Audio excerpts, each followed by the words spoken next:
Welcome to this breakout session, Why War Puts Our Humanity to the Test and How Compassion Endures, with Alice Miller, David Hassan, and Maria Jiries, and moderated by Maya Mirsky. If this is not the breakout you intended to be in, please check your books. I'm happy after this to help you find the one you meant to be at.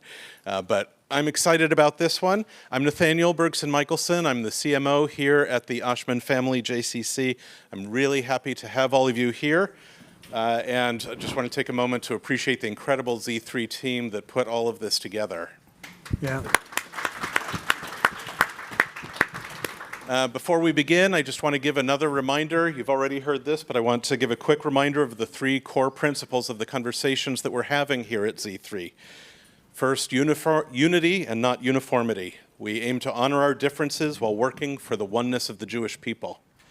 Second, engaging as equal partners. We bring together Israelis and diaspora Jews to build our common future. And third, diversity of voices. We convene Zionists of differing backgrounds and perspectives across political and religious lines. So as you've no doubt already experienced earlier today, you may hear ideas that challenge you. That's intentional. These sessions are not about agreement, but about encounter, listening deeply, engaging respectfully, and widening our shared understanding. Thank you for helping us make this a meaningful and productive Z3 exchange of ideas. With that, please join me in welcoming our moderator and panelists. Welcome to our moderator, Maya Mirsky, the culture editor at J, the Jewish News of Northern California, and to our panelists, David Hassan, Maria Jiries, and Alice Miller. Okay. I'm sure this joke has been made before, but if this is the wrong panel, please don't leave, because this panel is going to be better than any other panel. I'm actually very honored to be moderating this panel. I think this is definitely one of the most important panels at Z3. Don't tell the other people, the other panelists. I just want to start a little bit by introducing our panelists very briefly. David Hassan. Well, actually, you know what? I'm not going to introduce our panelists yet. I'm going to start with something else. Our three panelists come from very different backgrounds, have very different experiences, have something very important in common. And I'm just going to start by asking Alice, actually, to begin with, but all three of you, tell me what was going through your mind and your heart in the very first days after October 7th. Hi, everybody. So I live in Israel in a small kibbutz called Hokuk. Funny name. Just maybe for the people to come in, or you just carry on? Just carry on. Just carry on. So I live in a small kibbutz in the north of Israel. And on the 7th of October, when we heard what was happening in the south, we were sure that the Arabs are just going to come down from the mountains around us and slaughter us in our beds. We were so sure this is what's going to happen that we put up teams in Hokuk. I was on the medical evacuation team. We were bringing in tourniquets, and we put on more lighting around the kibbutz. We knew that on the 7th of October, the government wasn't there. Police didn't come. There was nobody to protect us but ourselves.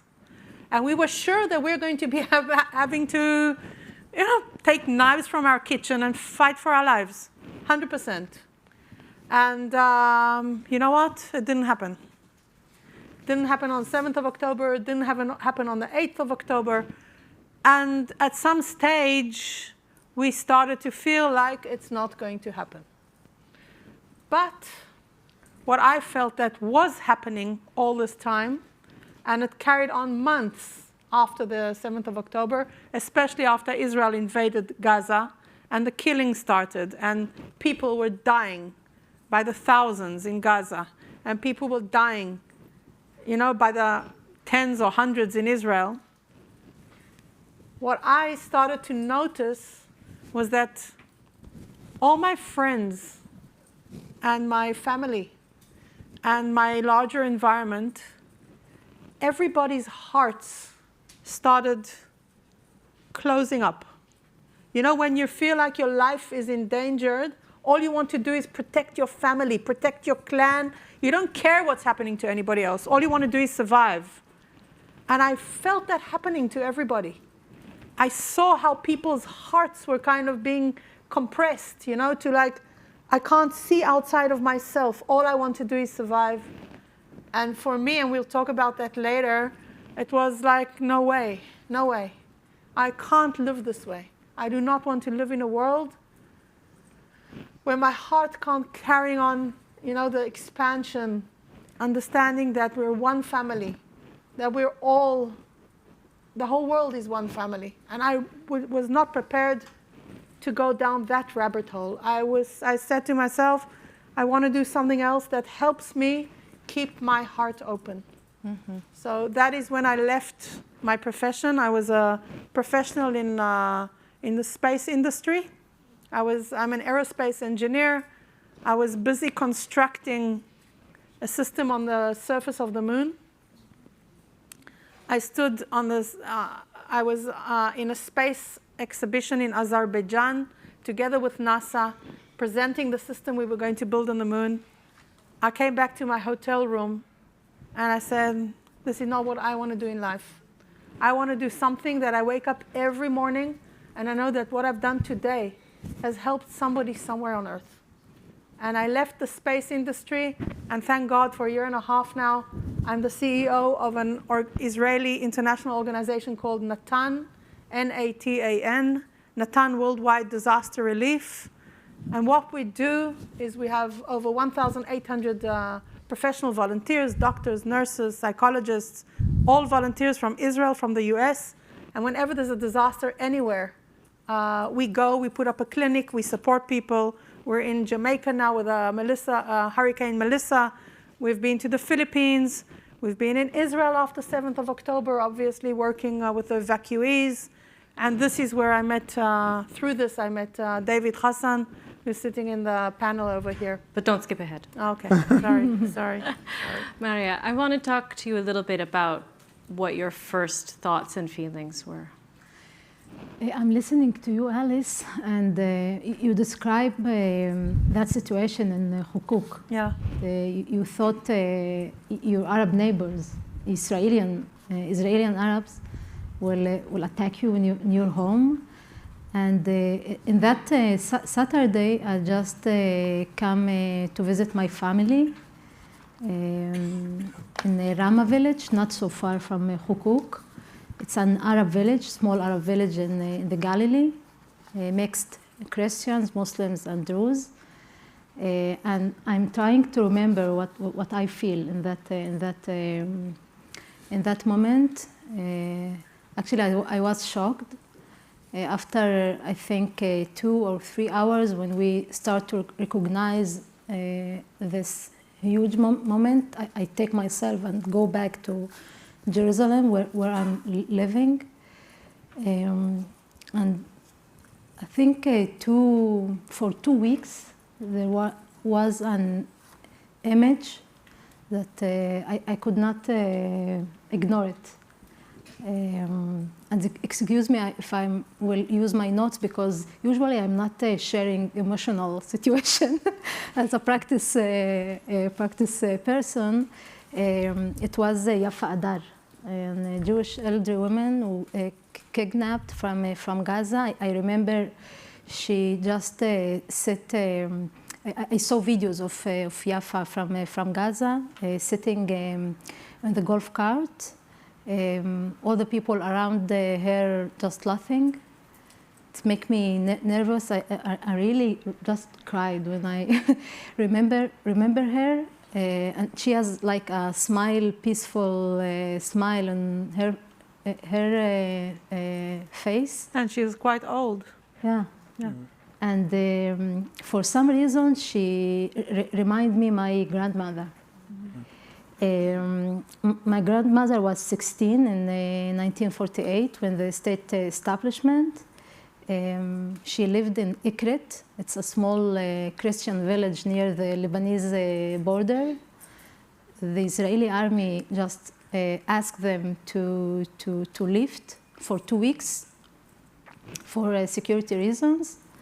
And these 2 weeks just become forever. They tried everything to go back. They even won in the Supreme Court. But the army destroyed their village 3 years after, in 1951. They destroyed all the houses, all the memories, just keep the church. I'm sharing you this story because how grandmother told us the story. Just it was for me a lesson for life, because after all she faced, she still stayed human, and she have no hate against the Jewish people or even the state. For her, the Jewish people just came back to their home. She believed in Bible and the rights of Jewish people, and for me it was like not obvious, because she success to hold her own pain and also to see another pain, and I think this thing just it carried all my life.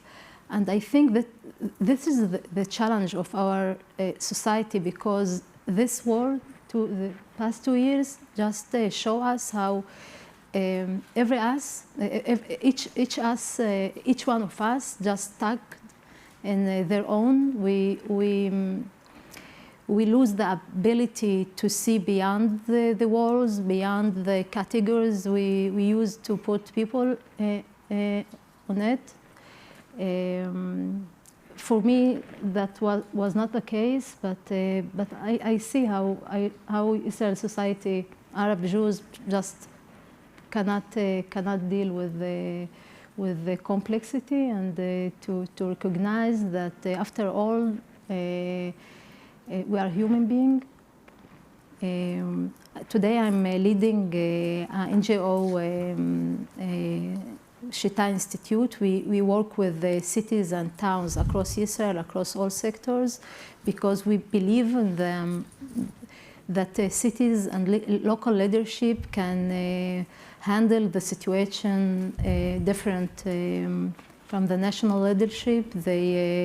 They better finding shared solutions. And in this deep pluralization we face, I think we should try all the ways to get people meet and know each other. And in this fields, I believe the cities and the towns have a very important role. And my hope is that we can maybe create an alternative for shared future, for better future. It can start from the small things, the daily things. Mm-hmm. Something in what you say is really talking about empathy. And David, I wanted to turn to you because I know there were some interesting questions about empathy that came up in what happened, what you did, and what response you got after October 7th. First of all, I'm Palestinian, American Palestinian. My parents are born in West Bank and came to the States when I was 18. And for almost, for so many years, it became successful. Probably was most renowned, one of the most renowned neurosurgeons in the world. I go around the world and give talks and travel. But during all this time, I lived and socialized with American Jewish friends and families. I became very immersed in the culture. My first 2 girlfriends are Jewish. I'll tell you stories about that. Very interesting. I felt like I married the moms more than I never married them. So I grew up. I felt like when I was 18 till now, I grew up in a Jewish families, and again, byproduct of all this generosity, kindness, and help of the Jewish family. But October 7th happened. And I remember that morning my mom called me from Jordan, woke me up because of the time difference. And she broke the news to me, and I was waking up, even though I can go in literally 3 days without sleep, and at least can tell you that. Notorious of doing that. But I was shocked. I just thought it was a bad dream. And so immediately I tried to look up the news, and it's real. It happened. And all I could think of is I haven't seen the raw images or the videos that came out from the atrocities that happened there. All I knew is the numbers, and still at that time, no one knows how many people killed. What really happened is just the news happening. So I tried to call my friends, the American Jewish friends, that I grew up in their house and celebrated and went to synagogues, and no one will return a call. And we were very close. I mean, I'm one of their children. I mean, if you look at it that way, adopted by a Brooklyn couple that moved to Iowa when I was there. And so finally, one person managed to reach out after I made several phone calls and said, "Hey, David," call me David. Look, you need to kind of give us a break. You have to understand the shock. And literally, it's the shock. And people don't see me anymore as David, who I knew for 30 years or more. They see me as Palestinian. And that really shattered my heart to pieces. And as the news continued, and you start seeing the raw images, and until that day, I never was engaged in the Middle East. I was self-indulged, my career, doing everything I want. And there's so many wars that happened, as you guys know, but this war is completely different. And Sarah, in the previous panel, alluded to, this is for the first time the war is broadcasted on social media.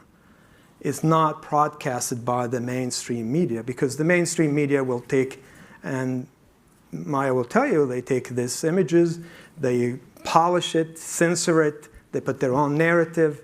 And like here in the States, if you're conservative, you look at Fox News. If you're liberal, CNN. So you go in and kind of get your news from your own people, and you know what you're going to hear. But this is suddenly everything just dumped on social media. Raw images, feelings, and it was just, it suddenly like it bombarded and oversurge of emotions. And so I could understand, and because of that, frustration came. Because people are again overwhelmed with this. And suddenly, most people were used to be in the middle. A lot of people used to be in the middle, but suddenly now everybody went as allegiant to their own tribe, and nothing left in the middle. Really nothing for the first time, evident by my friends who no longer see me as David, they see me as Palestinian. And the fact that people couldn't do anything, whether on both sides, the Israelis, they see these images that come in, and the hostages are taken, and the self-security, which is they pride themselves with, is threatened. The very essence of Israelis is threatened.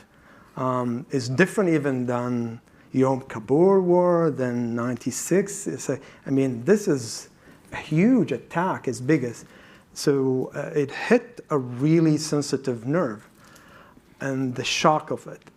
Then on the other side, the Palestinian, the war starts seeing it, and the actual bombardment happening. And the frustration is you can't help, you can't, in anything, even give money. So there was a lot of anger. It's like, boiling pot. You just boiling, it's just ready to explode. And that's why it affected the people it affected. I chose not to be part of that. I'm a surgeon. I like to operate. It's my hobby, and as Maya said earlier, I do this humanitarian things, and my hobby is neurosurgery. And I'm very busy, guys. Really, I operate on godly hours, and just usually, whatever. So I wanted to do something, but I couldn't. And the first opportunity came was December, and that's where I led the first medical convoy.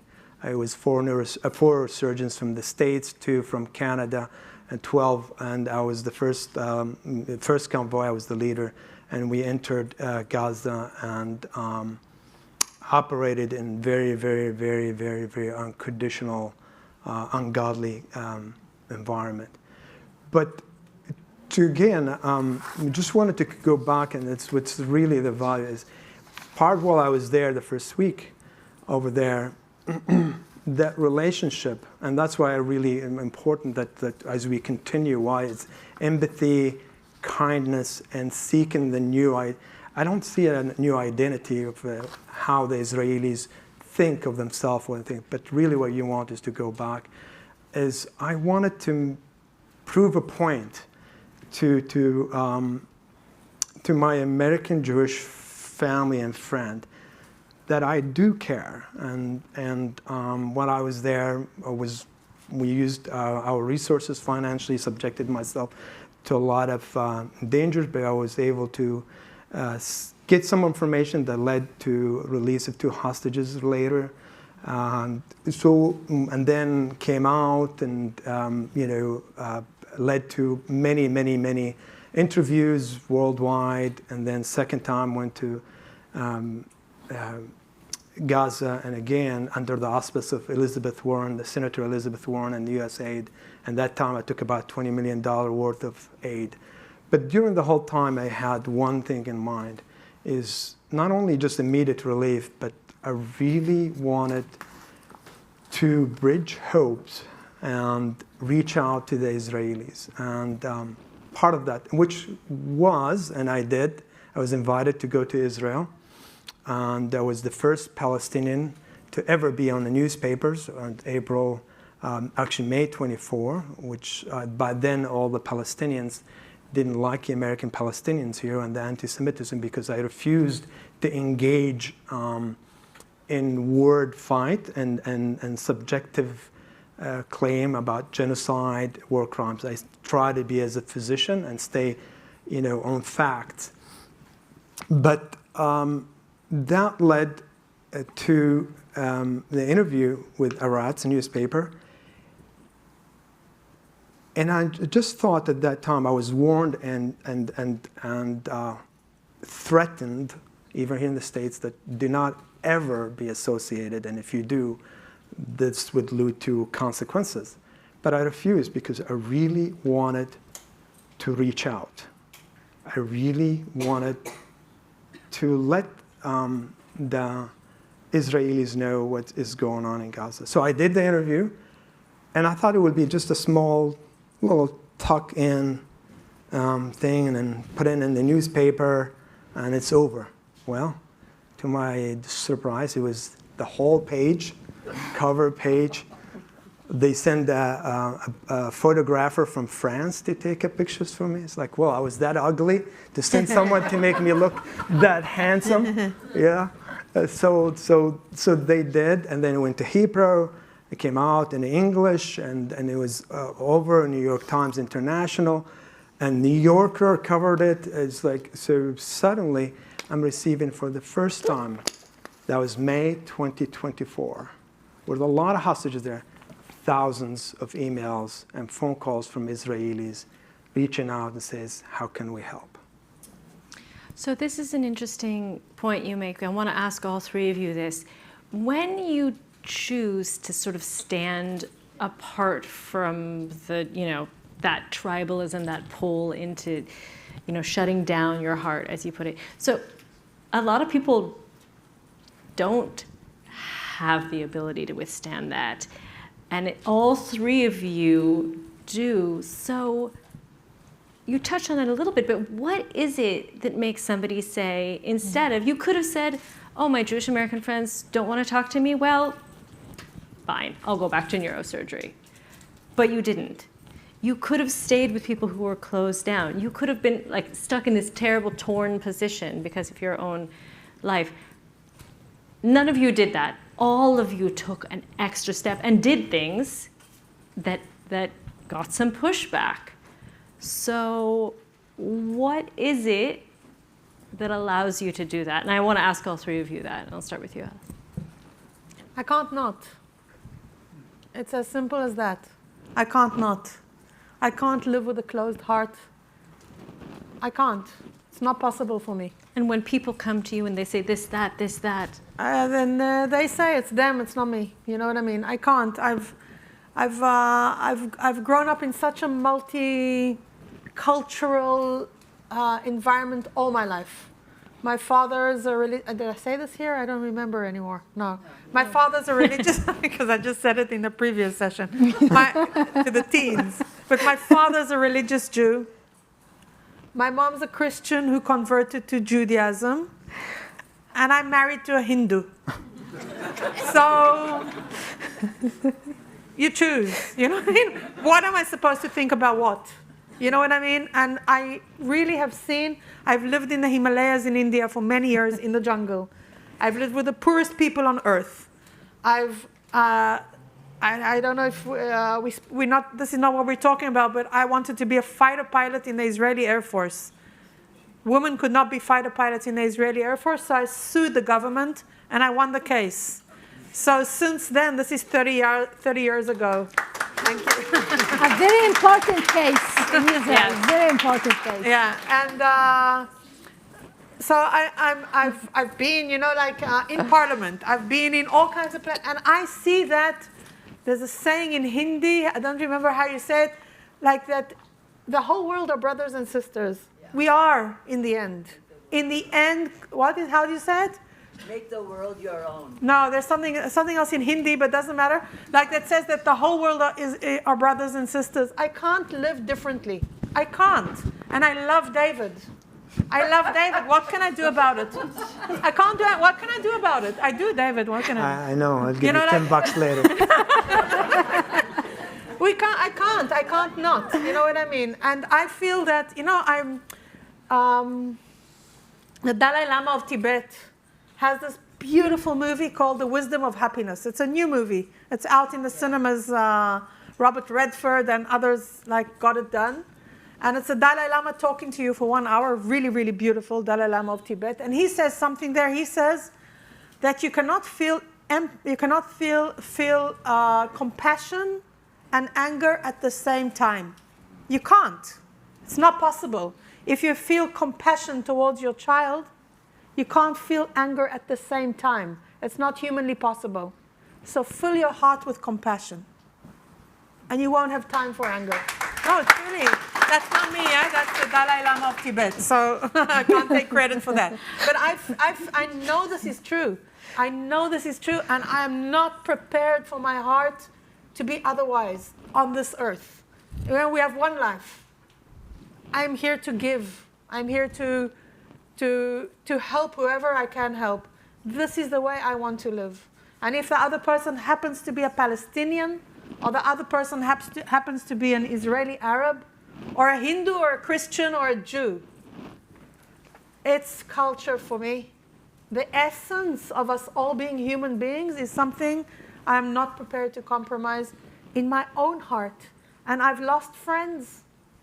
Friends that were my best friends have kind of distanced themselves from me because Israel has become, like David was showing, Israel has become like this, you know, really polarized.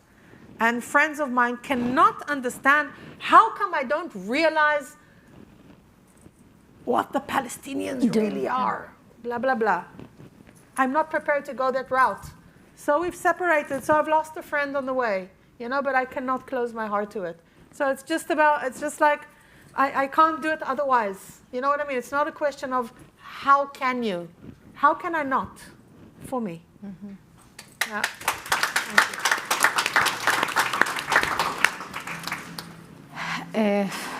It's really very, very difficult to speak about compassion in these days because the war, we live in the difficult times of deep polarizations. And actually 2 days this week, I have a tense conversation with Arab circles, Israeli and Arab. And we met in New York in another conference. And it's a very common. I usually attacked when I speaking about the other pain, because Arab Israelis think that if you feel the Jewish pain, you deny the Palestinian pain. The same also with Jewish people. When I talking with them about the civilians in Gaza and how much they suffering the war, they refuse even to listen. And I'm all the time, also now I'm trying to think about the common thing, that even we face all this deep division, why we have the ability to be human. And I think the common thing that we all have maybe overlapping identities. You speak about your mother, your father, your partner, and you speak about the encounters you have. You grew up with a Jewish family. I'm also living like that. I'm Israeli, Arab, Christians, women, liberal, secular, grow up in the periphery of Israel. In the past 20 years, I split my life between Jerusalem and Tel Aviv, two different countries, cities, countries actually. And I think this thing give us the ability maybe to know the other side, because when you know, you don't fear. Israeli society, also the Middle East, a whole Arab generation and the whole Jewish generation, kids grow up without even meet each other. It may surprise you, but personally, I have until 19. I don't really have deep interactions with Jewish people. When I start my studies. And usually even in universities, people don't mix because the politicians come very fast. And after that, we share maybe workspaces, but still, it's like a polite relationship, distance. People afraid to be involved. I think it's very important to define the problem, because I really believe this is the main problem we face as Israeli society at the Middle East, because it's the part of the solution to know what exactly divide us, and try all the time thinking how we make more encounters. Mm-hmm. David, is it because you're a neurosurgeon or just an overachiever? No, because I didn't have a frontal lobe. I played a lot of soccer, so I hit the head of the ball so many times with my head. I didn't have a frontal lobe. No, it was easy because, one, being a physician, you're sworn like you have to do this, and you have to be blinded, kind of like just as for race, color, ethnicity. And for me, again, I've detached myself easy from Middle East for many, many years and indulged with my career. And when I came out, I mean, people were very upset with me because here I am, I'm the face of coming from Gaza, I mean, CNN, BBC, everybody wants to cover, and millions of people reaching out literally through Twitters and different things. But they were mad because I would never take go testify in ICC, IGC, or UN, because I really wanted, for many things, to focus on really taking care of patient, and hence why I was also looking for hostages. And second time when I was there, I almost 12 Hamas found out and sent 12 people to kill me that time. But I was able to get outside quickly with the help of IDF and everything. But it's harder. It's harder not to be, and the fact that I really wanted to understand. It was, for me, I was inside Gaza twice, and it was the first one. But I never understood why Israelis felt the way they are. I mean, I saw the footage. They showed it to me and everything.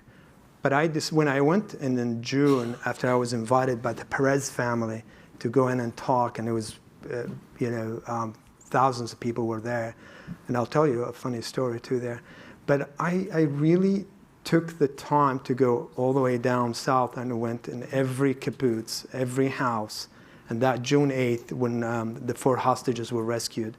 But a lot of families came, and that time I wanted to understand how the other group feel. And just stepping back and trying to understand who is the other person, where they're coming from, and how they feel, why they feel in the way they are, and try to put yourself in their shoes. It really created that. It was easy for me to feel how Israelis felt. And I was then motivated by, it's corny, trust me, it's corny, but I love Schindler's List. And the last scene of Schindler's List is when Oscar and his wife are leaving. And, the Jewish group signed the letter for him, and they gave it to him. And told him, like, if you got caught, this may help you. And he fell on the ground and started crying. And he stood up and said, I wish I sold my car. I wish I sold my golden pen. I wish I sold my wedding ring. I could save one more life. And that's what motivated me the most for all this, is that scene. And you asked me before July 7th, would I ever be here, being the only Palestinian, American Palestinian, and how many people here? I will tell you my chances of winning the lottery jackpot 7 times in a row is much better. To the point, and Elise knows, that I would, because of what we did and how the NGO, we created the platform and engaging equally from day one, Palestinians and Israelis. And we're the only group, NGO, that has Gazans and Israelis talking. And to the point, I'm sad, because I used to be the filter between Elise and the people inside Gaza and talking, but now she bypasses me and go in and talk around with people in Gaza directly. Well, let's talk about explain to them about Children's Village. So we, because this go back to June. So I gave the talk, and really I was very factual, showed videos and films of what happened in Gaza, but I didn't use any colorful words. And then I finished and ready to travel. And these 5 Jewish, not Jewish, the difference between Jewish and Israeli I learned today. But they came to me and said, hey, David, we want to help you. When are you leaving? I said, well, I'm leaving. I'm going to go get my falafel sandwich, because I love falafel. There's nothing in America that has a good falafel sandwich. And I'm leaving to the airport. I'll hang out there. But it's like, no. Once you change your flight, so I said, okay, fine, I'll pay $800. And then went to the kibbutz, came back, and then I went and celebrated in Hotchkiss Square, because and then when I came back, it's 9 o'clock in the evening, and these Israeli moms never called. It's like, God damn it. I've changed this $800 trip and everything. Well, I get a phone call from one of them, the leader of the crew, and said, David, We were able last night and all day today work really hard. We got a team and we got baby formulas for you. We got 18 trucks of baby formulas. We went and wrestled with the CEO of Abbott. And at that time, I just broke in tears. And then we were able there. Since then, with help with these moms, we conceived the village, the idea of building a village. The village for orphans in Gaza. At that time, there were about 17,000 orphans. We wanted to build a village that all encompassing. It's a shelter, academy, field hospital, and rehabilitation. And we worked really hard. I got to meet state heads and governments, and not that I'm proud of it. I told some politicians, you are full of shit, excuse my language. Many of them, I really did. I went to one of the royal Jordanian family house and got arguing with them. I didn't shake his house and left. I shook his hand and left. So I'm controversial, but what we did is we wanted to build this village. For many reasons, we couldn't do it. Finally, we were able to accomplish it. And we are now, the reason we're able to build these villages, an academy in Gaza, where we provide holistic approach. We provide education that is the only Israeli or peace-friendly curriculum. We, the only one who provide hot meals for our kids, orphans. That's we're working with my buddy, Jose Andreas, who's a real close friend. And we provide in healthcare in these academies and psychotherapy. And we also acquired a zoo. We have a zoo. And Elise is helping me. Elise is a partner in crime and sister from a different mother. And for the first time, we have a platform where Gazans and Israelis, and I have more Israeli friends than I ever could deal with. I have thousands of them volunteering and calling. And we suddenly have Natan, Israel, everybody, most of these NGOs working under our platform, the Gaza Children Village.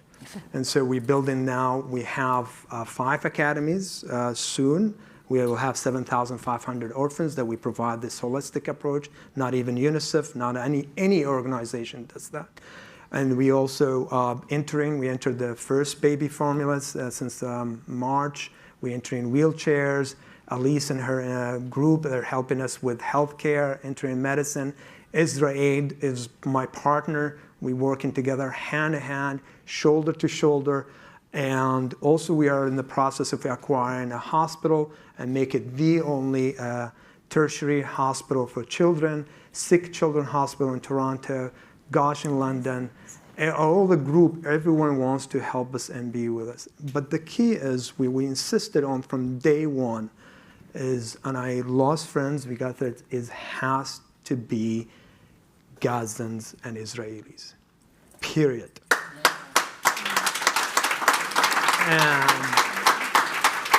And while we are small NGO, only 6 months, we're becoming the brand. We build a village for 5,000 families.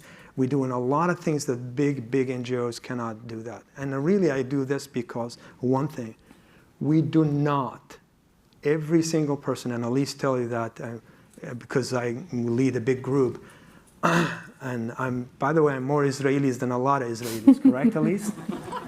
Impossible, David. Yeah. We do not believe in coexistence. Coexistence is a bad, dirty word. And the reason why I say that is because I can be with you in the same room, coexisting with you, but I hate your guts and waiting for the minute to gut you out.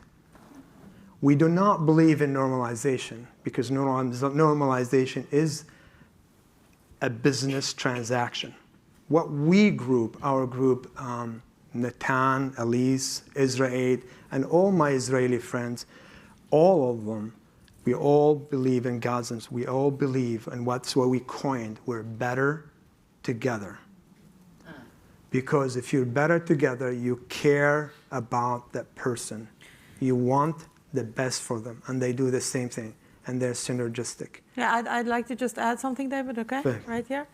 That a day after the ceasefire, I had a conversation with Hiam, who's the manager of the school in the academy in Khan Yunis that has 1,500 kids. You want some water? You good? Yeah. That has 1,500 kids. And we were sitting on this call together, WhatsApp, of course. And we were speaking a little bit. It was a day after the ceasefire. We were all so happy. Everybody was so happy. You know, like, doesn't matter what you believe, doesn't matter whose side you're on. Just the fact that the rifles have been lowered down and nobody's going to die today or tomorrow. You know, let's just like celebrate this. And we sat together, and she was crying, I was crying, she was crying, because for her, she was sitting with an Israeli for the first time in her life that doesn't want to kill her. And not only that, wants to help her. For me, I was sitting with her, and you know, we have this stupid slogan that caught in Israel, there are no innocent people in Gaza. What do you mean? I'm sitting with an innocent person in Gaza. She's just running a school. She's a mother. She has her kids jumping up behind her. And I have broken Arabic. I was speaking in my broken Arabic. She was speaking back to me in Arabic. And we were both in tears. And I really felt in that moment, I said to myself, you know, I heard somebody told me yesterday, who is your enemy? Your enemy is somebody whose story you have not yet heard. Oh, yeah. It's really, really, really true, you know. And one, thank you. The second you hear somebody's story, you realize she's a mother. She has kids. She's doing the best, and she's in her tent. You see the tent in the back there, and your heart cannot just do anything else but be with her. And the same thing, Natan now, we're supplying, we call it dignity kits. I don't like that word. We're supplying period pads, reusable period pads for women that support the children. You know, the female figures that support the children over there. And you know, they have nothing for their periods. They don't have any, you know, can you just imagine it as a woman? You know, you've got nothing to use. You have a period, you've got nothing to support yourself with. Cutting pieces of the tent off, you know, to support yourself. So there's no question, you know, so we're supporting, sending in these dignity kits. You know, you can't see, I can't see a difference between my child and her first period and the orphan in the Khan Yunis school and her first period. You know, like, it's the same kind of a thing. Sometimes I feel that I kind of, I flatten everything. You know what, you bring something really nice of really kind of defining each one's definition, pain, and sometimes I feel like I'm like flattening everything, you know, but this is truly how I feel, a little flatter, you know, okay, we all have a history, and we have the Holocaust, and you have the Nakba, and these have, you know, the Gaza War, whatever it's called. It's going to get a name later. We don't know what it's called yet, but everybody has their, you know, horrific time, and we can, you know, dwell in it and be in it, or we can say, okay, you know what, guys, how do we move forward? Where are we going from here, you know? And I really want to just say, David, thank you very much for what you bring to life. It's something so unique in tying in Jews and Arabs together, Jews and Palestinians together. And I see now that in Israel, I have Arab volunteers, Israeli Arab volunteers that are working with me on our project in Gaza. I have never felt so close to Arab Israelis as I do today, when both of us are working to help a third person. You know, I feel that this is also going to do something fantastic for the society inside Israel, of being able to, I won't say coexist, he'll chop my head off, but to be able to work together, you know, and to be together and have a common cause. You know, the period pads is like a program that I can't wait to do what do you call this?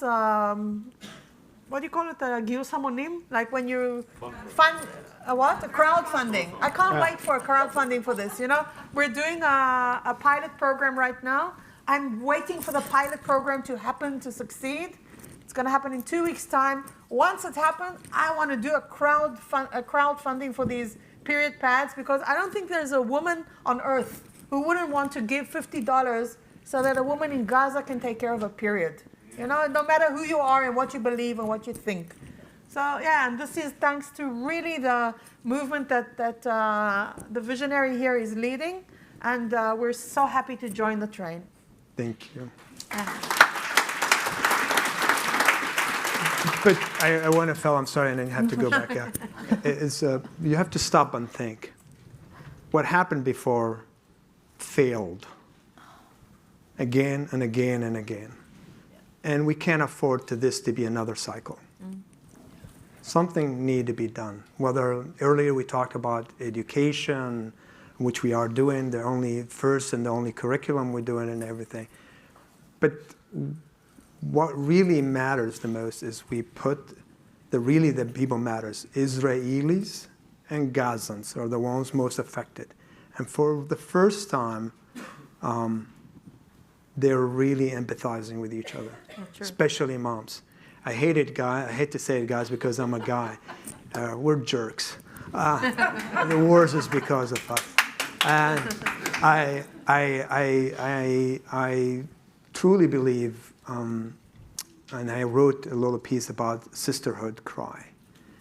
And when I was during the time, I was a neurosurgeon, but I had to do a lot of things, and I delivered babies and did C-section without anesthetics, period. And amputated kids' limbs without anesthetics, without anything, and operated and everything. And I've seen moms waste away after their kids because they cannot breastfeed, and they're just so frail, and the kids are so hungry that they can't hear their voice crying anymore. Just took the. But you remember that one time I really walked into the hospital and I was saying, and people knew I have a good relationship with Israelis, and it didn't stop them. And for the first time, they embrace, and they're very proud to have help from Israelis. They would rather have help from Israelis who are quiet, help them, than Palestinians and Arabs who are barking like chihuahuas here, and all they do is bark and no bite and no help. And yes, at least there are people they're not going to hear. I reached out to these people, and they will not provide money for dignity backpacks. So when that woman who's dying and everything frail and everything, and she's looked at me and said, "Hey, David, if you ever go to Israel, tell the Israeli moms we're sorry." Wow. It wasn't us. We're moms. We understand how these moms feel. And because when you're mom, the only thing you care about is what? Your children. Protect them, provide for them, education, and let the men go fight with each other and whatever. But that bond is just make me broke in tears, that these Gazan women feel what these Israeli moms felt, what their kids lost, and losing their kids. And also to see the other way, the Israeli moms, but I would tell you guys, they went in and got me the baby formulas and everything. So it's just natural. It's in our DNA to have empathy and care for each other. It is hard. You have to really work hard to be upset and mad. Because if you just let yourself and forget, it's amazing how much similarities when you start talking, like Elise said, when she started talking to Hayam, who is in Gaza, she lost a lot of her family members and everything. But suddenly, they have a very common thing to talk about and celebrate. And the fact that we're doing it the way we're doing it is, there's all NGOs, either you're Israeli or they are, Palestinian, nothing middle. But the power that we're able to do to bring these people together and work, we're able to move mountains and make a huge difference. And, I never met Elise before. And she's like my sister. She calls me at 2 in the morning, 3 in the morning, wake me up. I didn't write a WhatsApp, and you always answer. I never sleep. You never sleep. Yes. Once in a while, I take a Benadryl and sleep for 8 hours. But that's maybe every other week. But, and I'll tell you one story. Because what I've done and everything, I faced a lot of prosecution here in the States. To me, the States are to be a little bit more dangerous space than Gaza. And sadly, I hate to say it, sad with anti-Semitism, but suddenly we're confounded with all this hate, and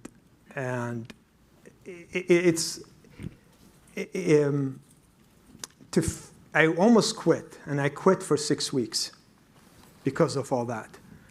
And Elise knows that, quickly I'll just say, Elise knows that I update the group on a daily basis and for everything and engage everybody. But for that time, no one heard from me for 6 weeks because I just had enough. I make 7 figures, okay? I am very comfortable. I reach, it's easy for me to quit. And here I'm reaching threats. But I got a phone call from an Israeli mom, Rachel Hadar. She goes, David, I haven't heard it from you for 6 weeks. Are you okay? Oh, it's like, yeah, I quit doing this. And I got scolded. Oh my gosh. I thought I had a Brooklyn Jewish mom, but that's Israeli mom. It's different. And she scolded me. It's like, how dare you to stop? Why are you whining? Why are you little, and she went on and on for an hour and a half. And it's like how I need to get back and help people, Gaza. Yeah. It wasn't a Palestinian, it wasn't an Arab, it wasn't an American, everything. It was an Israeli mom who got me straight up to go back and help. So imagine that power, yo. So I wasn't joking when I said this is the best panel, right?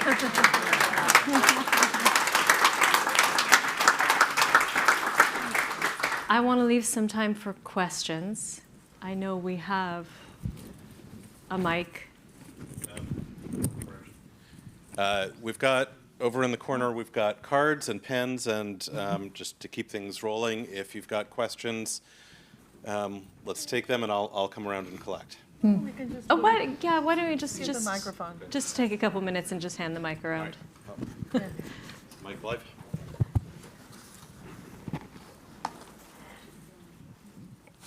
Thank you, everyone. It's been such an amazing talk.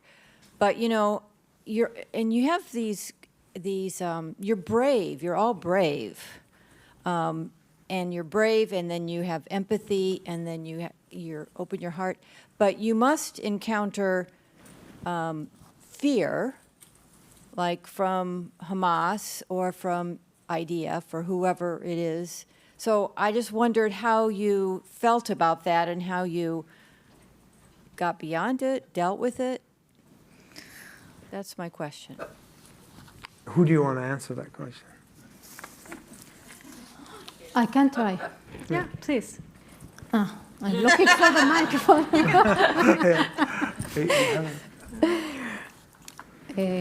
I want to give you maybe a small example. Not about the national security, okay, and how we defend ourselves from Hamas without losing our humanity, okay? I want to tell you maybe something that regarding what you said. Within Israeli society, Arab and Jewish cities and towns, like we're living together, maybe not in the same cities, but we are neighbors. And as Alice said, after October 7th, especially in Jewish towns, people ask their mayors for security. They really fear, okay? They doesn't fear from Hamas, they fear from their Arab neighbors. And we as I'm dealing with the local, with policy, okay, with public policy. I work for the government for 10 years and now working with the municipalities. And we trying to push them deal with this deep questions, even though the security field, it's not the responsibility of the towns in Israel. In Israel, this is the job of the government, the police. The cities deals with putting guards near schools and public institutes. But after October 7, people asking cities and municipalities to act, and they are really in the front line. And because of this, we start helping cities in Israel, especially Jewish cities, to make the balance, okay, between the deep fear of the people, and to give them the security without falling in the government path. Because what Ben Gvir, the Ministry of Interior Security, trying to do is, first of all, go visiting cities in Israel and say it all the time, Arab will enter your cities, and she actually giving more weapons to cities and also to private companies, and they bring them to the mixed cities and the Jewish cities. And we think it's a very dangerous path. So what we are trying to do to give practical and pragmatic tools to the cities to deal with the security, but to own it, okay? To stop establishing private security groups. It's very dangerous. We all remember what happened in the mixed cities in May 2021. So we think, so we're building a local security department within the cities, and we, for example, איך אומרים פקחים בעברית? I don't know. פקחים. Inspectors, supervisors, inspectors. Inspectors, okay. Inspectors. We build a training for the inspectors. Give them tools to do their job, but to be more empathic, okay? Not every Arab who come to the bank in your city, it's khashud, sorry for the English. So we are trying to deal with this. We are not blind that people really afraid, but it's not reason to fall in populism attitude. And we, as leadership, as public sectors, we should find the balance. Security is a very difficult issue. We should face it. This is the fact. We should try to balance between the fear and our humanity. Thank you. Thank you for the wonderful panel. I'm wondering if someone could comment surrounding what has, for me, been one of the most difficult aspects of the last 2 years, which is having Hamas embedded in hospitals, and conversely having hospital care be sort of denied. And I know for David, who it seems like you were present in the hospitals, I wonder if you could comment on your sense surrounding how deeply embedded Hamas was in those places, and conversely, how difficult it was for you to practice medicine, owing, of course, to the circumstances, but also owing to just the difficulties imposed on you by being in the war. It's a good question. When I was the first time I entered Gaza, the WHO told me I had signed a paper, and they said your chances of coming back is 50%. And so I was pre-warned, and we have to sign a piece of paper that they cannot sue them. No one can sue them. And then I'm just going to take you with me, as you just can imagine. So we got to Rafah, and they crossed to the other side. We got an ambulance, because the only cars that move at that time is ambulances. Because any other car that moves, boom, done, boom. So I got into the hospital with this European Gaza hospital. And as we enter, it's a hospital, 250 beds, maybe in 4 acres, maybe 5 acres. But I never seen, have you ever been in New York Times New Year's Eve? That was packed. 100,000 people living in it. And they're living in the hospital, they're living in the wards, they're living in the elevator, they're literally living in the bathrooms, because that's the only haven they have. And because of that, the system was completely broken. There's no medicine, sewage all over, trash, electricity. I had to operate without washing my hands. I had to operate sometimes with 2 patients in the room because we didn't have. I had to let a lot of kids die. And if you read the Haaretz, the first paper, that was about Jacob, that I named him Jacob because no one was with him as a 2-year-old, and I had to let him go because we didn't have ICU beds, we didn't have ventilators. We let a lot of kids go. And then suddenly when you're there and when you see suddenly when it comes in, our kids in pieces, you know. And I had to operate without electricities. I had to operate in the hallway. But it was not, and I've already told you, we did operate on people without anesthetics and did all these things. So it was a horrible condition. And when I did a good surgery, the people died after that because infection. It's an infection environment with flies, no water. It was bad. But it again, remember the Schindler's List. As I said, if I can just save one life, I just was happy to save one life. And I did and helped. But to your question, I looked for hostages because I thought the hostages are inside the hospital. And we looked really hard. And I used to bring with me a lot of candies and bribe the little kids to give me info. Kids are the best spies. You don't have to train them. They're better than CIA or Mossad or whatever. And they gave me a lot of information, but I couldn't say it.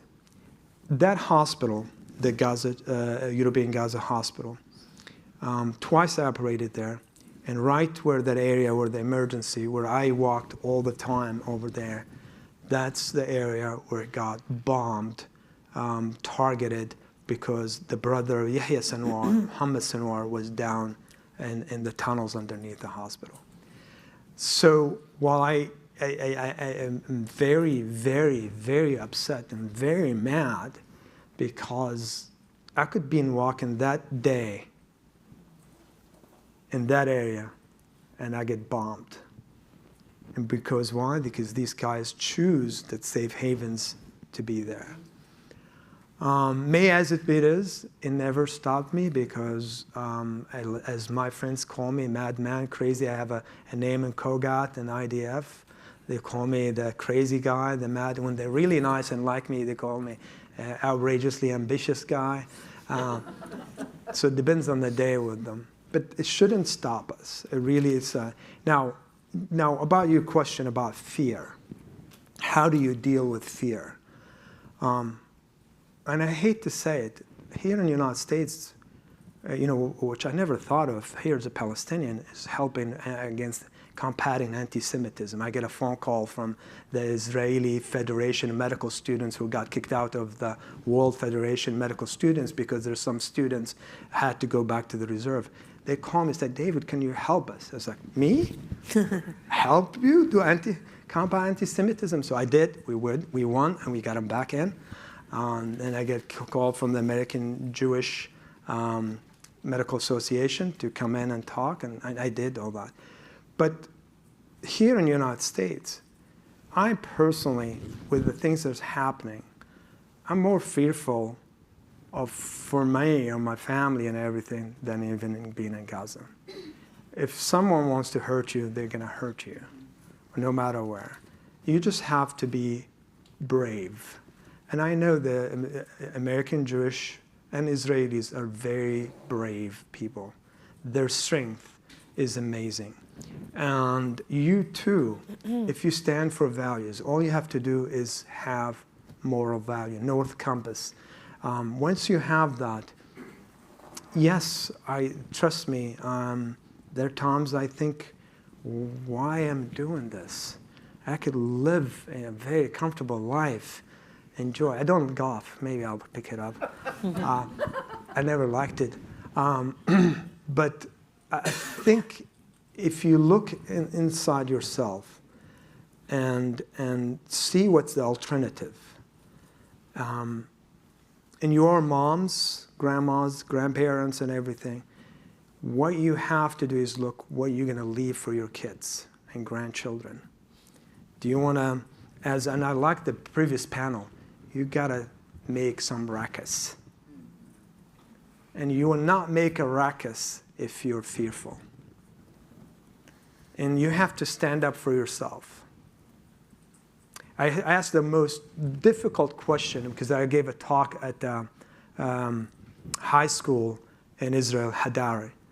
And these high school kids said, David, you're the only one who's been in Gaza and been in kibbutz as a civilian. There's 2 more now. and you've seen all this. We're going to join the army. What do you want us to do? I was like, I stumped. I mean, these kids are very smart. They have to serve in the military. Yeah, and I'm telling them the IDF indirectly is kids are pieces dying and everything, and they have to be part of this at one point because we didn't know how long the war is going to last and everything. And so what do you tell them? Anyone? How do you advise these high school kids? Well, I can tell you what my daughter... I will tell you after you did that, but I'll tell them what I said. Okay, sorry. No. Go ahead, Elise. Now, my daughter is going to be a soldier in 3 weeks' time. She's 18 years old. Her name is Maya. She's not going to be a pilot, no. She failed the course. She failed the test. But she grew up in the Himalayas with butterflies eating out of a plate. She's vegan. My husband was cleaning my office with the vacuum cleaner. I had some spider webs above my desk. And he took the vacuum cleaner and he was cleaning the spider webs. And she was sitting on the bed and she said, "No, Papa, what are you doing? You can pick up those spiders and put them outside. Why are you using the vacuum cleaner?" She's going into infantry in the IDF in 3 weeks' time. And I said to her, "Why, Maya? Why? Why go and be an infantry soldier in the IDF? You know that you might have to go to some grandmother and take her out of her bed in the middle of the night." She said to me, "Mom, don't you prefer me being there than anybody else?" Oh. And I said to her, "Yes, Maya, I do. Yes. I do." And you know, it's kind of, in Hindi they call it karma. It's karma of us Jewish people. Right now it's the karma. I'm sure we can change this karma. I don't think that we have to live this way for the rest of our life. And if it's up to David and I... No. Yeah. You can be part of the story. We want to change this. It's true. Each one of you. But I'm saying right now she has to go into the IDF. She's going to go into the IDF. She hasn't got a choice. She doesn't want to go into jail instead. She's going to go into the IDF. And she's going to do the best she can to do it in the best way that she can do it, while her mother is doing humanitarian work in Gaza. And this is the balance that we have to hold in our lives right now. And that's what that's my answer was that is do your best and follow your moral compass. Yeah. But I'm thinking with Tom here.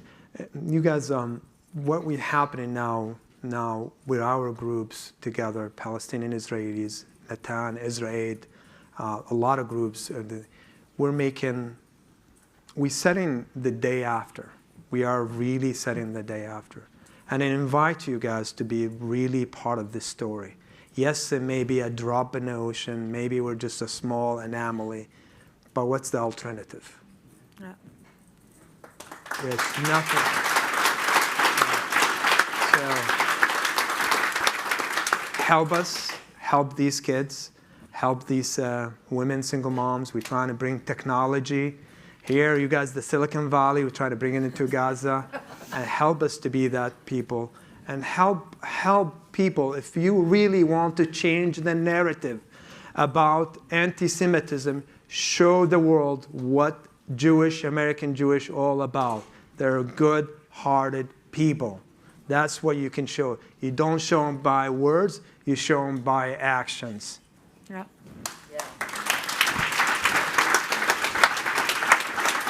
I think we are sadly out of time. Thank you so much, everybody, for coming, and the panel for being here. Let's give them one more round of applause.